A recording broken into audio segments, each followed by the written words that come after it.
We have to reach up and get this value that's getting sucked out of your communities and bring it back to you in the form of this freedom dividend of $1,000 a month for every American adult.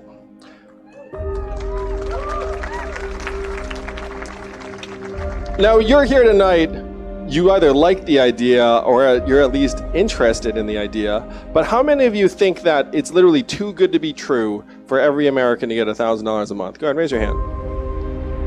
It is fine. Get these people out of here. No, I'm kidding. Kidding. Fundamentally, we have to get our government working for us again because it's not working for us right now. Who is it working for? If your first name is Big and your last name is Company, they're working for you. If your name is anything other than those things, then they're not listening anymore. We can balance out what's happening between our families and these giant companies, what's happening between rural towns and big cities. We're in the midst of the greatest winner-take-all economy in the history of the world right now, and it is going to get even more extreme as a lot of this technology comes out and gets stronger, faster, more capable. This is the trickle-up economy from our people, our families, and our communities up. This would make us stronger, healthier, mentally healthier each and every day and free us up to do the kind of work that we want to do. Because right now, we have record high corporate profits in this country. We're being told how great things are all of the time. Record high GDP, record high stock market prices, record low unemployment. But we're looking around and thinking, I'm not sure things are actually that great. And we are right. We have record high corporate profits in this country, yes. What else are record highs in the United States of America right now? Suicides, depression, overdoses, income inequality, homelessness, debt, student loan debt, medical debt, anxiety. You know all of these things are at record highs. You know what else are at record lows in the United States of America right now, Iowa? Starting a business for a young person, getting married, having a child, all of the things you associate with a thriving society are at record lows. If your corporate profits are up and your life expectancy is going down, which do you listen to? If you're us, you listen to life expectancy. If you're Washington, D.C., you can't even see people in life expectancy anymore. You just see dollar signs. Washington, D.C. today is the richest city in our country. Think about that for a second. What do they produce?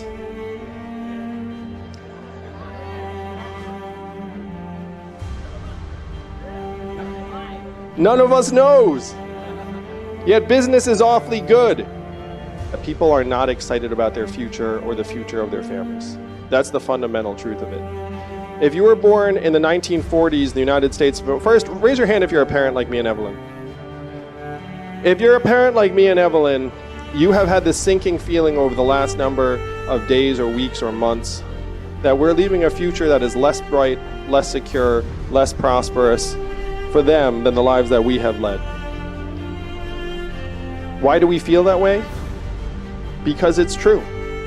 If you were born in the 1940s in the United States of America, there's a 93% chance you were going to do better than your parents did. That's the American dream. That's what brought my family here. That's what we aspire to leave to our kids. But if you were born in the 1990s in the United States of America, you were down to a 50-50 shot, and it is declining fast. That is why the parents in this room feel the way we do. That is why the young people in this room feel the way you do. You feel like the deck is stacked against you in ways that were not true for previous generations. You are right. I want you to have a very, very different standard for who you send to the White House.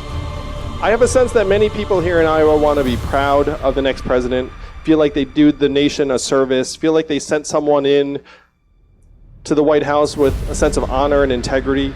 I do not think that is the right standard. I think the standard should be, can this president actually improve the way of life for you, your family, your town, your state? That is the standard I want you to hold me to as your president, Iowa. That is the whole reason I'm running. If you miss this opportunity, what happens over the next 4 years? Over the next 4 years, more of your stores close, the tech gets smarter, the robot trucks come closer to the highways, We have to turn this around right now. This economy should have been balanced out on your behalf and on behalf of your families decades ago. Decades ago. That is why we feel the way we do. Like, what happened to our country over the last 50 or 60 years? And what happened to Iowa is that we've been collectively convinced that economic value and human value are the same things. And that if you don't have economic value, then you no longer have any value. And what we have to say to our fellow Americans on Monday night is that we each have intrinsic value as Americans, as citizens, and as owners and shareholders of the richest country in the history of the world. We have to let our fellow Americans know we do not exist to serve this economy. This economy exists to serve us and our families. And if it is not doing that, then we must change it. You must change it. You must change it so we can look our kids in the eyes and say to them, your country loves you, your country values you, and your country will invest in you and your future. That is what we can make happen.